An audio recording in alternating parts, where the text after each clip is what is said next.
After Rejection, the Omega vanished into the forest, and a decade later led a pack back. Hello everyone. Before we begin today's story, I have a small favor to ask. Please hit subscribe and turn on the notification bell so you never miss our channel's new videos. It's quick, free, and the best way to support us in bringing you more dramatic stories. Your support means the world to us. Where are you watching from? Drop your city or country in the comments below. Thank you very much. And now, let's return to our main character. Elena Cross stood beneath the high beams of the pack hall as the moonlight filtered through tall windows and settled like frost on polished stone, a quiet hush spreading as every gaze turned toward her, because this was supposed to be her night, the night when a bond was acknowledged and a future confirmed. Yet the air felt thin, brittle, as if the room itself sensed what was coming. And when Marcus Hale finally spoke, his voice carried without effort, calm and careful, the kind of tone used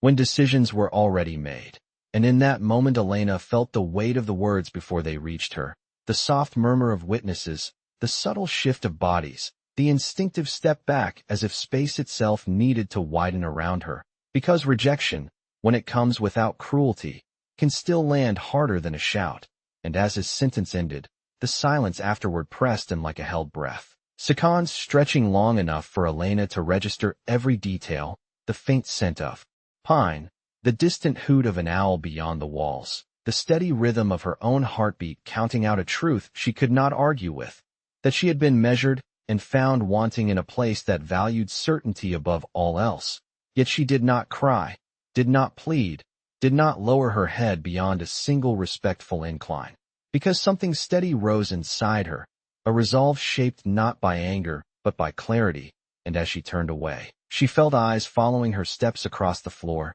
each footfall echoing softly, 10 yards to the doors, maybe 15, a distance that suddenly felt like miles. And when she passed into the cool night, the forest greeted her with open dark, tall trees standing like patient witnesses, their branches swaying as if whispering permission. And Elena walked on without looking back, leaving behind the firelight, the certainty, the name she had been called all her life, choosing instead the narrow trail that vanished between trunks, because sometimes survival means choosing the unknown. And as the hall behind her resumed its careful breathing, Elena Cross disappeared into the forest, carrying nothing but what she was, unaware that time would shape her into something the world would one day follow. The forest did not welcome Elena Cross so much as it allowed her to pass, the trees closing behind her with a quiet finality that felt like a door shutting without a sound. And for the first few miles she walked on instinct alone, counting her breaths, letting the rhythm of her steps keep her steady as moonlight thinned and shadows grew deeper, the air cooler, damp with the scent of moss and pine, because stopping meant thinking, and thinking meant feeling the full weight of what she had left behind. A name spoken for the last time in that hall, a future neatly closed by a single sentence. Yet the deeper she went, the more the forest softened around her, branches arching overhead like a shelter rather than a threat. And by the time dawn bled pale gold through the trees, she realized she had crossed beyond any border marked on memory or map, the kind of place packs warned their young about, not because it was dangerous, but because it was unclaimed, and unclaimed spaces frightened those who relied on structure to survive. Elena learned quickly that time moved differently there, not measured by ceremony or approval, but by light and weather and hunger, by the slow work of listening. And the first weeks were quiet ones,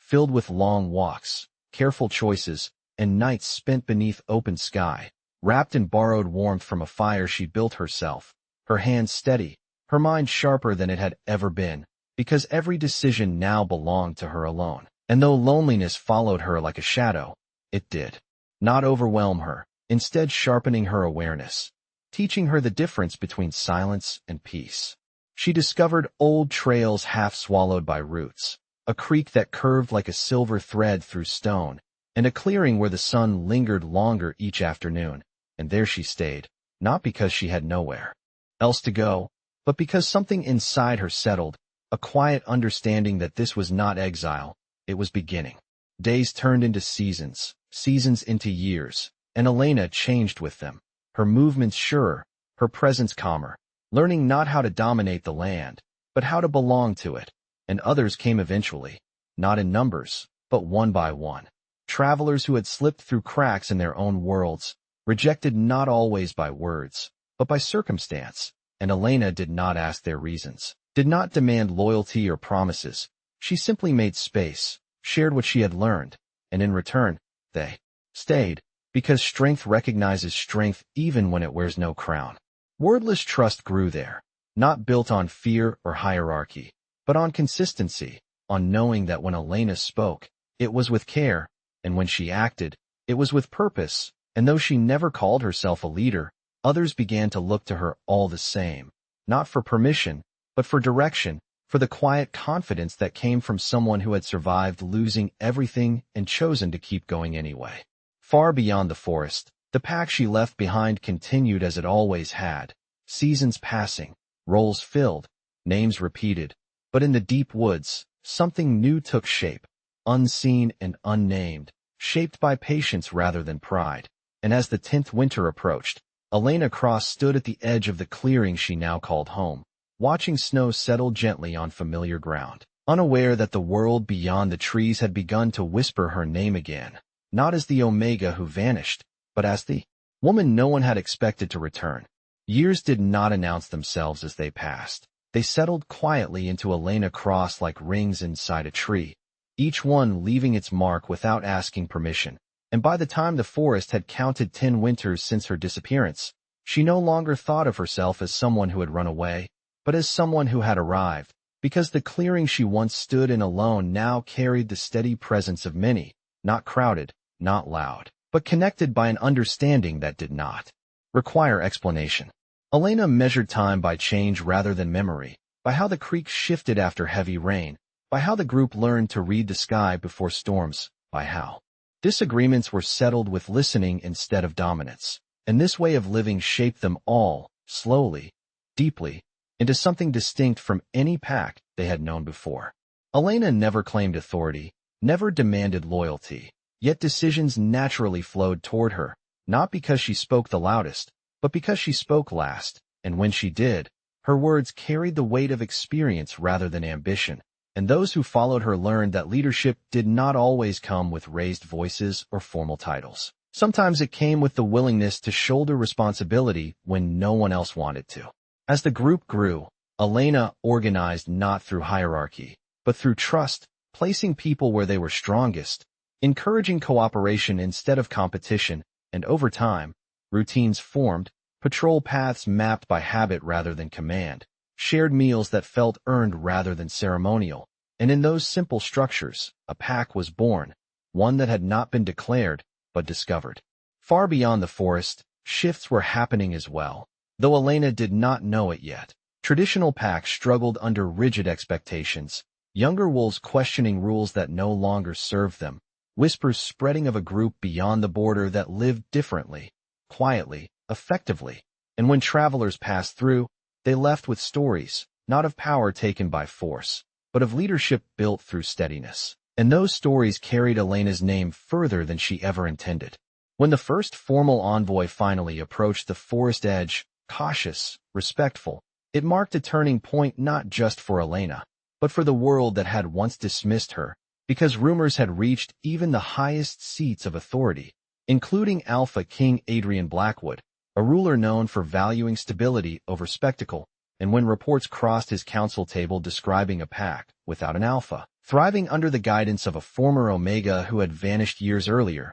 he did not dismiss them, he listened. Elena felt the change before she saw it, sensed it in the way borders tightened, in the way distant howls paused, in the way the forest itself seemed to hold its breath, and when word reached her that recognition was coming, not as a challenge, but as an invitation, she did not rush to respond, because the girl who once needed approval had grown into a woman who understood timing, and when she finally agreed to step beyond the trees, it was not with hesitation, but with clarity, her pack moving with her not because they were ordered to, but because they chose to. As Elena stood at the edge of the forest she had once entered alone, she felt no anger toward the world she was about to face again, only a quiet certainty, because rejection had stripped her of expectation, and in its place, given her something far more enduring, the ability to lead without asking permission, and somewhere beyond the horizon. The pack that once turned its back on her was about to learn that disappearance was not the end of her story. It was the beginning of a return no one had prepared for. Recognition did not arrive with banners or proclamations. It arrived quietly, the way truth often does, carried by messengers who spoke carefully and watched closely. And when Elena Cross finally led her people beyond the forest line, the land itself seemed to pause, paths widening, old borders reappearing in memory if not in stone, because this was no longer a lone Omega returning. It was a pack moving as one, measured, composed, unhurried, and those who saw them first expected tension, defiance, some sharp declaration of arrival. Yet Elena offered none of that. She walked at the front without armor or display, her posture relaxed, her gaze level, as if she had never left, as if the world beyond the trees was simply another place that needed steady hands rather than submission. News traveled faster than she did, and by the time she reached the outer territories, other packs were already watching, some curious, some uncertain, all aware that something fundamental had shifted, because a group without a declared alpha was moving openly, not as rogues, not as refugees, but as a cohesive unit, and at the center of every whispered account was the same detail, that they followed Elena not because she commanded them to, but because they trusted her judgment. It was this detail that caught the attention of Alpha King Adrian Blackwood, a ruler who understood that power held through fear fractured easily, and when he requested a formal meeting, the invitation was respectful, precise, free of threat, and Elena accepted it without hesitation, not as a challenge, but as a conversation long overdue. The meeting took place on neutral ground, a wide open field where distance could be measured honestly, and Elena stood with her pack behind her, not arranged by rank, but by familiarity, each person where they naturally belonged. And when Adrian Blackwood approached,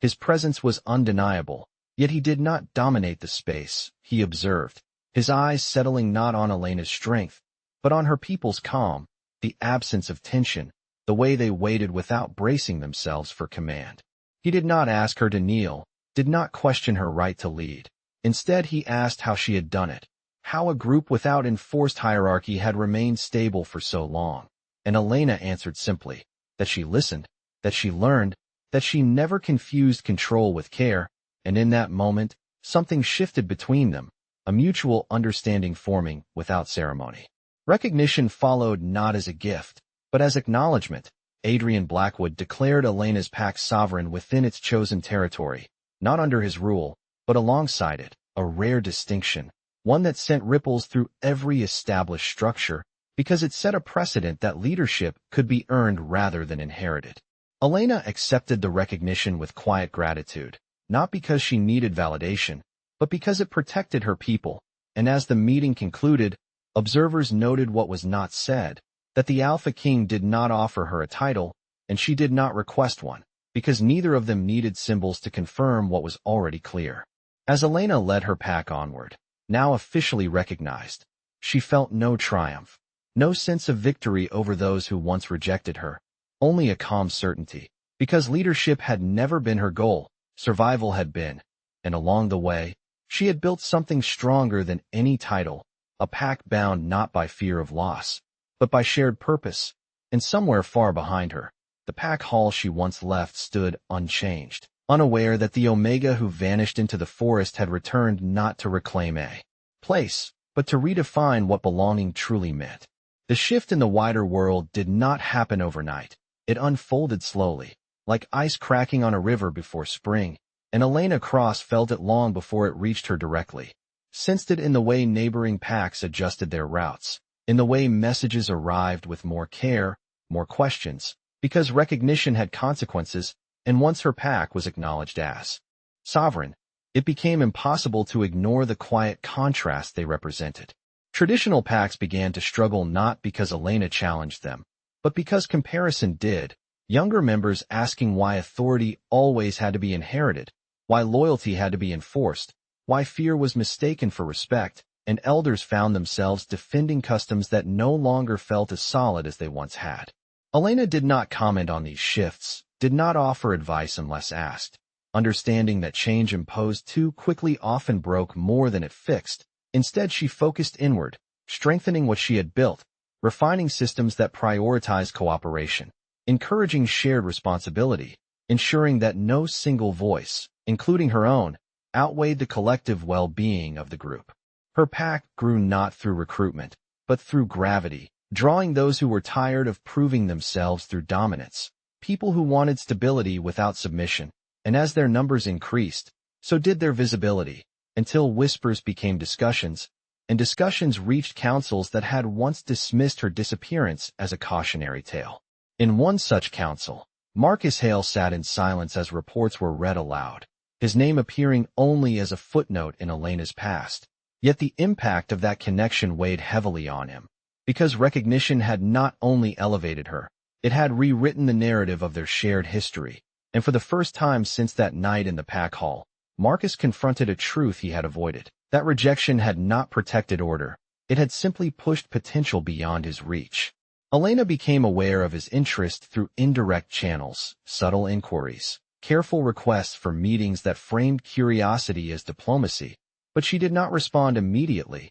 not out of bitterness, but because timing mattered, and she understood that confronting the past required intention, not impulse. Meanwhile, Alpha King Adrian Blackwood observed the broader implications closely, noting how Elena's presence stabilized regions previously marked by tension, how conflicts de-escalated not through threat, but through mediation offered by someone all sides trusted to be fair, and in private councils he spoke of her not as an exception, but as evidence, proof that leadership could evolve without collapsing tradition entirely. Elena herself remained grounded, walking the same paths, sharing meals, listening more than she spoke, aware that power, when acknowledged, could easily become a trap, and she was determined not to repeat the mistakes she had witnessed before. When Marcus finally requested a formal audience, this time directly, Elena agreed, not to revisit the wound of rejection, but to close a chapter left unfinished,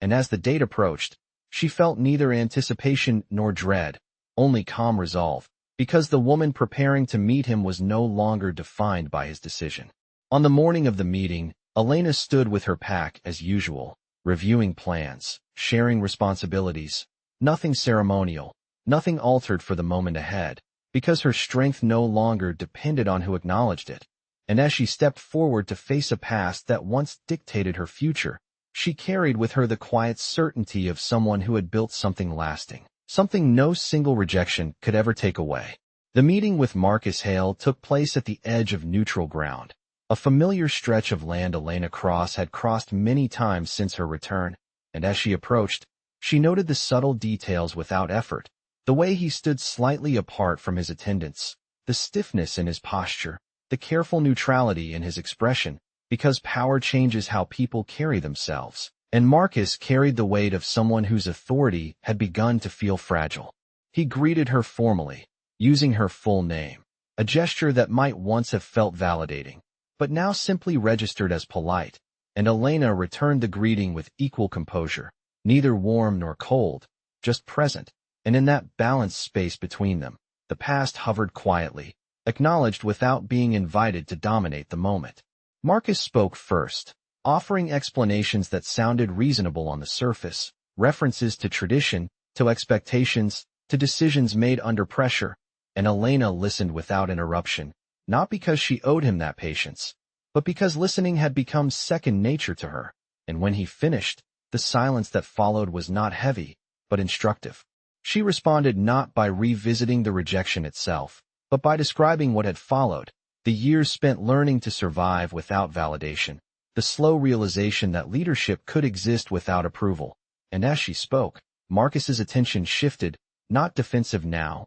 but attentive, because her words were not accusations, they were facts, calmly presented, impossible to dispute. He asked her if she had ever intended to return, and Elena answered honestly that she had not planned anything beyond survival, that the idea of leading others had emerged gradually, shaped by necessity rather than ambition, and that answer seemed to unsettle him more than any expression of anger might have, because it removed him from the center of her story entirely. Marcus acknowledged her achievements, offering belated respect, even an apology, carefully phrased, and Elena accepted it with grace, not because it erased the past, but because it no longer defined her present, and in that moment, the power dynamic between them clarified, not reversed, but resolved. He was no longer the alpha deciding her worth, and she was no longer the omega awaiting judgment. They were simply two leaders whose paths had diverged, one shaped by choice,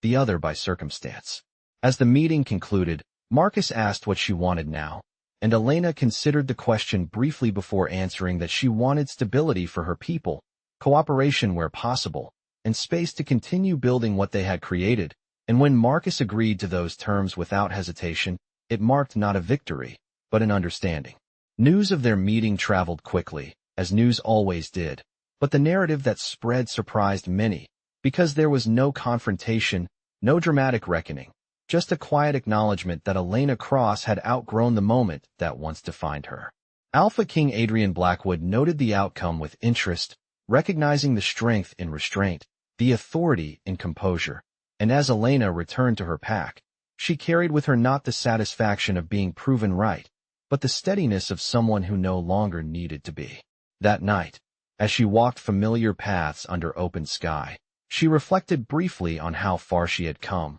not in distance measured by miles, but in clarity gained through time, because the forest that once sheltered her had taught her something lasting. That leadership rooted in patience endures longer than power claimed through fear, and as the world continued to adjust around her, Elena Cross moved forward with the quiet confidence of someone who understood that the strongest returns are not marked by noise, but by presence. The council gathering was larger than any Elena Cross had attended before, representatives arriving from established packs, observers lining the perimeter, the air charged not with hostility, but with expectation, because this was the first time a leader without inherited rank would be addressed in such a setting, and as Elena entered with her people, the murmurs softened, not silenced by command, but by curiosity. Alpha King Adrian Blackwood presided with measured calm, his presence steady rather than imposing, and when he invited Elena forward, he did so without flourish,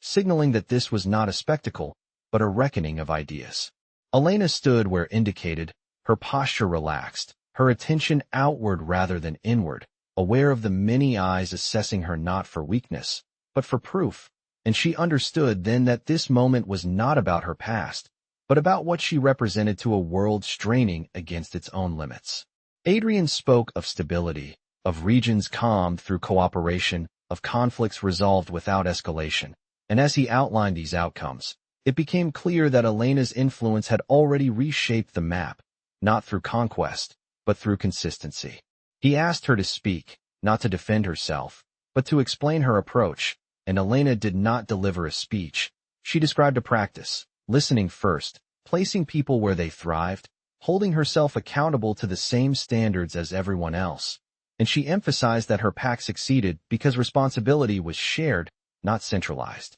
The simplicity of her explanation unsettled some, inspired others, because it challenged the assumption that authority had to be enforced to be effective. Questions followed, cautious but sincere, and Elena answered each without defensiveness, acknowledging limitations, admitting uncertainty where it existed, reinforcing trust through honesty rather than certainty, and with each response, the tension eased, replaced by a quiet recognition that leadership could look different without becoming dangerous. When the council reached its conclusion, Adrian Blackwood stood and formally affirmed Elena's role as pack leader in her own right, not as an exception, but as a recognized path within the broader structure, and the words carried weight not because of volume, but because of implication, signaling that tradition could adapt without breaking. There was no applause, no dramatic reaction, just a collective exhale as something unspoken was finally acknowledged, and Elena accepted the affirmation with a simple nod, not because she took it lightly, but because she understood its responsibility. As the gathering dispersed, conversations sparked across the field, alliances reconsidered, assumptions challenged, and Elena moved among her people as she always had, checking in, listening, ensuring that recognition had not created distance between her and those who trusted her. Marcus Hale watched from afar, his expression thoughtful rather than regretful now, seeing clearly what had emerged from the decision he once made, and though their paths had diverged, the outcome served as a lesson neither would forget. As evening settled and the council grounds emptied, Elena stood beneath a sky streaked with fading light, aware that the world would not change overnight, that resistance would remain, but she felt no urgency to push further, because the most lasting shifts moved at the pace of understanding. She returned with her pack not as a symbol, but as a leader grounded in practice, carrying forward a model built through patience. And as night fell, it was clear that the return everyone had anticipated was not a confrontation, but a transformation, one that redefined what it meant to belong, to lead, and to be seen. The days following the council did not bring celebration. They brought work, and Elena Cross welcomed that more than praise, because recognition carried expectation, and expectation demanded consistency. And as her pack returned to their territory, now openly acknowledged and mapped rather than whispered about, she focused on grounding the shift so it would not distort what they had built. She met with neighboring leaders not to negotiate power, but to establish clarity, shared routes, mutual respect, simple agreements that reduced friction before it could form. And in each meeting she remained the same, attentive, direct, unhurried, allowing others to adjust to the idea that authority did not always arrive armored in tradition. Alpha King Adrian Blackwood followed these developments closely,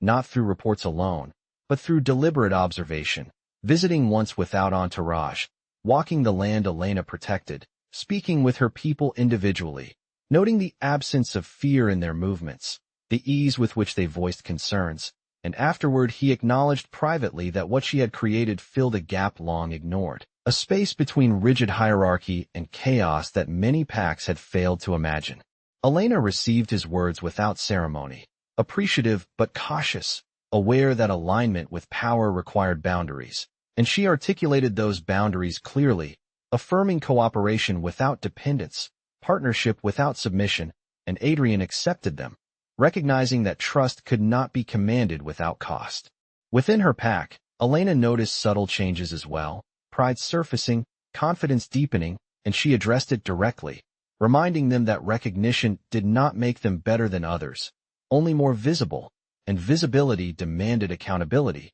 a message, reinforced through action rather than speech. As she continued to take the same shifts, eat the same meals, listen to the same concerns, refusing distance as a byproduct of status. Messages arrived from younger wolves across territories, seeking guidance, asking how to build something similar, and Elena responded thoughtfully, offering principles rather than prescriptions, encouraging adaptation rather than imitation, because she understood that copying structure without understanding intent would hollow it out. Marcus Hale sent no further requests, his silence respectful, and Elena accepted that closure did not always require continued contact. Sometimes it required space to let outcomes stand on their own. As seasons turned, Elena found herself standing again at the forest edge where her journey had begun, not out of nostalgia, but out of perspective, recognizing how the place that once sheltered her had also taught her restraint, patience, and the power of choosing response over reaction. She did not regret leaving, nor did she resent returning, because both had shaped her into someone capable of holding responsibility without being consumed by it. When Alpha King Adrian announced reforms inspired in part by her model, Elena offered support without claiming credit, understanding that lasting change required shared ownership, and as resistance emerged in predictable pockets, she did not engage directly, trusting time and results to speak where arguments could not. One evening, as the pack gathered under a sky heavy with stars, Elena listened to laughter carried on the breeze, the easy sound of people at rest, and she felt a quiet satisfaction not rooted in triumph, but in alignment, because the life she had built no longer required defense, it required stewardship. She understood then that the return everyone anticipated had already happened, not in her standing before councils, but in her ability to lead without losing herself. And as the night settled,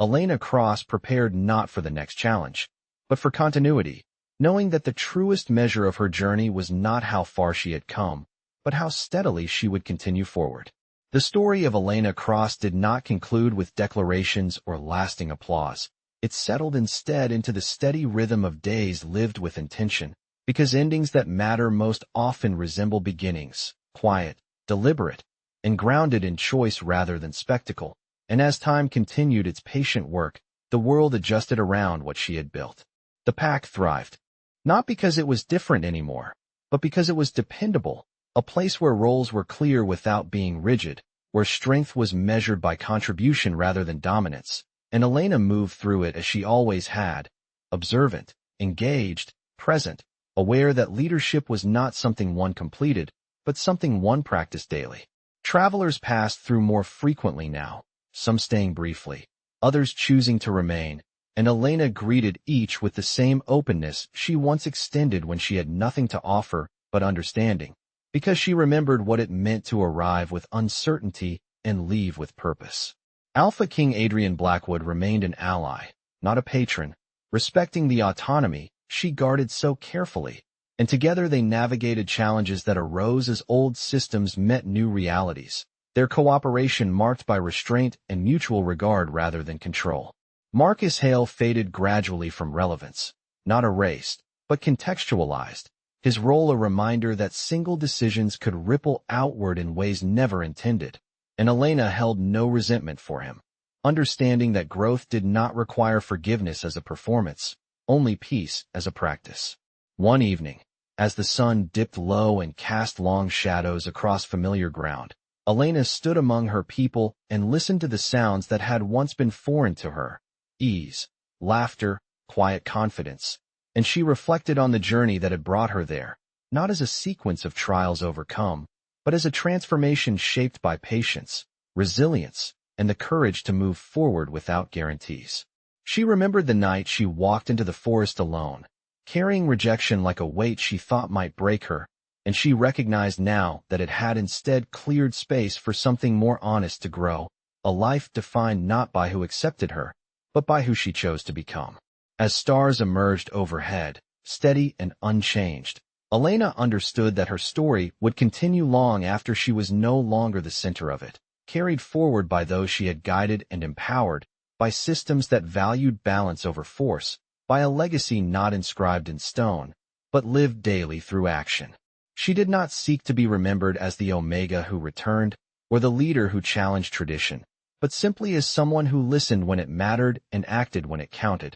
and in that understanding, she found a sense of fulfillment deeper than any title could provide. The forest that once sheltered her now stood as a boundary she crossed freely, a reminder that disappearance was never an ending, but a transition, and as Elena crosswalked beneath the open sky, she did so with the quiet confidence of someone who had learned that true belonging is not granted, it is built, one deliberate choice at a time.